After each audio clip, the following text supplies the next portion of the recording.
नमस्कार दोस्तों, आर के GK classes exam information YouTube channel में मैं आर के आदित्य आप सभी का स्वागत करता हूं। तो दोस्तों, आज का जो हमारा वीडियो है, जो भौगोलिक अध्ययन से हमारा जो एक टॉपिक है, स्थलाकृति। ठीक है ना। तो छत्तीसगढ़ की स्थलाकृति जो भी हमारा है, इस सबको हम देखेंगे। और दोस्तों, यही लास्ट टॉपिक है जो थोड़ा थ्योरी लेवल में मैं आपको जो 3 क्लास कराया था, वो थोड़ा थ्योरी लेवल में जो चला है भाई, है ना। तो चलिए इस वीडियो को भी स्टार्ट करते हैं। और इस क्लास में दोस्तों हम वही चीज़ देखेंगे जो छत्तीसगढ़ के स्थलाकृत में विषम सम मध्यवर्ती वगैरह हमारा, इसमें थोड़ा सा उसकी डिप्ली के बारे में हम लोग देखेंगे कि कौन से क्षेत्र में कौन सा क्या बोला जाता है उस क्षेत्र को, है ना। तो चलिए स्टार्ट करते हैं वीडियो को। तो दोस्तों, वीडियो पर पूरा बने रहना, बिल्कुल भी स्किप नहीं करना है। और साथ ही अगर चैनल में है तो चैनल को सब्सक्राइब कर लेना और टेलीग्राम चैनल को ज़रूर ज्वाइन करना, क्योंकि ये जो क्लास हो रहा है दोस्तों, उसका मैं आपको PDF टेलीग्राम चैनल में प्रोवाइड करा दूंगा। ठीक है ना। तो आप टेलीग्राम चैनल के माध्यम से इसका PDF को भी आप पढ़ सकते हो। ठीक। और वीडियो पूरा का पूरा वॉच करना भाई, क्योंकि आपको यहाँ पर मैं थोड़ा सा बोल के बताता हूँ, समझाता हूँ, तो आपका ज़्यादा बेटर याद होगा। तो चलिए स्टार्ट करते हैं वीडियो। तो सबसे पहले यहाँ पर आपको देखने को मिल रहा है जो कि हमारा छत्तीसगढ़ के जो स्थलाकृति है उसको। ठीक है ना।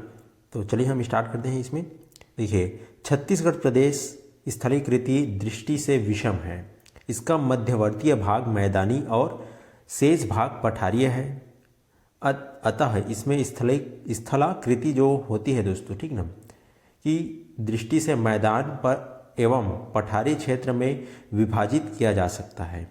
ठीक ना। 2 भाग में विभाजित किया जा सकता है। जैसे 3 भाग में हम बोल सकते हैं। 3 भाग में उत्तरीय, उसके बाद मेकल पर्वत श्रेणी, उसके बाद छत्तीसगढ़ का मैदान, और यहाँ पर दक्षिण उत्तर भूमि। ठीक ना। तो यहाँ पर हम इसको 4 भागों में देख सकते हैं भाई। अब इसका जो आपका उत्तरी भूमि है उसको क्या कहा जाता है, तो उसको हम लोग देखते हैं। और उसका क्या क्या चीज़ है, डिटेल्स क्या पड़ता है उत्तरी भाग में हमारे छत्तीसगढ़ के, तो उसको देखते हैं। यहाँ पर उत्तरीय जो आपका उच्च भूमि एवं, यहाँ पर हम उसको ऐसे बोल सकते हैं, फिर उत्तर उच्च भूमि एक प्राचीन भूखंड है। ठीक ना।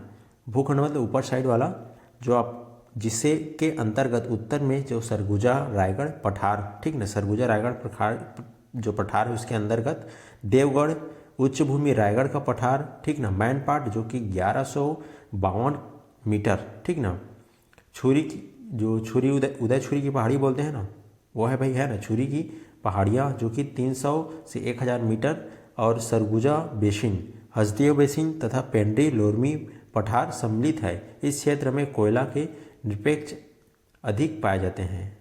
ठीक। तो आपका उत्तरीय जो क्षेत्र है छत्तीसगढ़ के, उस साइड के बारे में बात हुआ है भाई यहाँ। ठीक ना। अब इसके बाद में दोस्तों आपका मैकल श्रेणी। तो मैकल श्रेणी किस क्षेत्र को कहा जाता है छत्तीसगढ़ का, तो उसको देखते हैं हम यहाँ पर। मैकल श्रेणी दोस्तों आपका जो सतपुड़ा पर्वत एवं पूर्वीय कागार, ठीक है जो छत्तीसगढ़ मैदान के पश्चिम में राजनांदगांव जिले में विस्तृत। इसकी ऊंचाई मैदान से पश्चिम की ओर बढ़ती है, मतलब मैदानी क्षेत्र है उससे पश्चिम की ओर वह बढ़ती हुई 1000 मीटर से भी अधिक हो जाती है। इस श्रेणी का ढाल जो पश्चिम से पूर्व की ओर है, जिसमें सबसे अधिक चोटी, ठीक ना, लीलावानी जो कि 1126 मीटर है भाई। ठीक है। अब इसके बाद में हम देख लेते हैं जो कि छत्तीसगढ़ का जो मैदानी भाग है उसके बारे में। ठीक ना।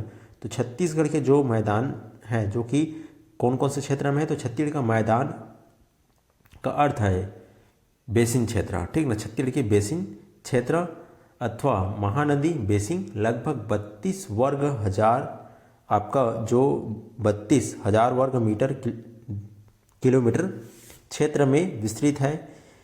इस मैदान की उत्पत्ति, ठीक ना, एक विकास हड़प्पा समूह के क्षैतिज, ठीक ना, अवसादी शैल पर महानदी तथा सहायक नदी के आपर्दन से के फलस्वरूप हुआ है। यहाँ पर समुद्री तल के, ठीक ना, समुद्री तल से इसकी ऊंचाई पूर्व सीमा पर मैदानी के निकास पर 220 मीटर से लेकर के ऊंचाई भूमि, ठीक ना, उच्च भूमि की सीमा लगभग आपका 330 मीटर तक है। इस क्षेत्र का धरातल समतल तथा आपका औसत ढाल 10 से भी कम है। यह मैदान नदी की जो नदियों के द्वारा ठीक ना नामांकित भागों में विभक्त हुआ है, जो कि आपका भाई इस प्रकार से है, जो कि का आप देख सकते हो, जो कि आपका हसदेव बांध का मैदान छत्तीसगढ़ के मैदान का पूर्व भाग हसदेव बांध नदी द्वारा अपवाहित क्षेत्र है। ठीक ना, यहाँ पर बिलासपुर का मैदान ठीक ना, तो यहाँ पर आगर, मनियारी, अरपा तथा लीलागर नदी में जलोढ़ से ठीक ना आच्छादित आपका यह क्षेत्र मैदान का उत्तरीय भाग है। इसके बाद में देखेंगे तो यहाँ पर शिवनाथ नदी है भाई, है ना।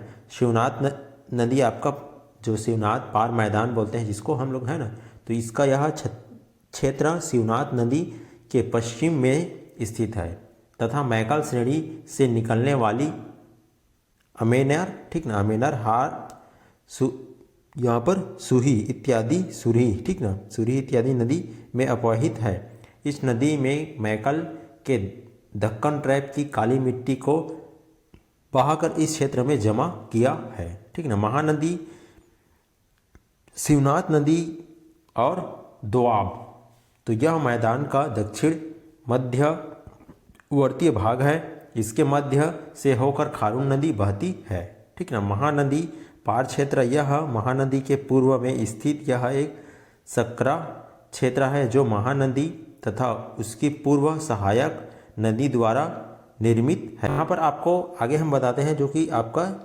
दक्षिण आपका उच्च भूमि ठीक ना, दक्षिण उच्च भूमि में आपका दुर्ग रायपुर उच्च भूमि जो आपका रायपुर उच्च भूमि है 300 से 600 ठीक है ना, 300 से 600 आपका महानदी बेसिन का दक्षिण भाग है, जिसके अंतर्गत रायपुर संभाग के दक्षिण भाग अर्थात राजनांदगांव दुर्ग उच्च भूमि तथा रायगढ़ उच्च भूमि सम्मिलित है। दुर्ग उच्च भूमि क्षेत्र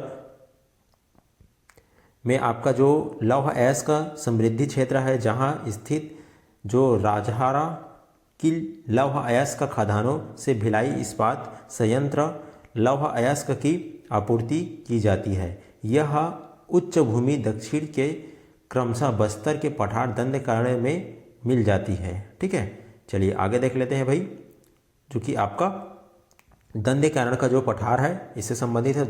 दंडकारण्य का जो पठार है, पठार का भूमि भाग छत्तीसगढ़ प्रदेश के अत्यंत पिछड़े हुए क्षेत्र है, जो कि बस्तर जिले में विस्तृत है। ठीक है, इस क्षेत्र में उच्चाधिक ठीक ना, जिसके विस्तृत भागों में 150 मीटर से लेकर के 800 मीटर तक दंडकारण्य नामांकित उच्चवाह प्रदेश में बांटा गया है। ठीक है ना, उच्चवाह प्रदेश में बांटा गया है, क्योंकि यहाँ पर उत्तर मैदान, उत्तर पूर्व पठार ठीक ना, अमाजमोड़ की जो अबूझमाड़ की पहाड़ियाँ हैं ठीक ना, आपका दक्षिण पठार, दक्षिण मैदान और इंद्रावती जो का मैदान ठीक ना, इंद्रावती का मैदान, बैलाडीला की पहाड़ी, दंतेवाड़ा का मैदान, ये सब क्षेत्र आपके दंडकारण्य पठार के अंतर्गत बांटे गए हैं भाई।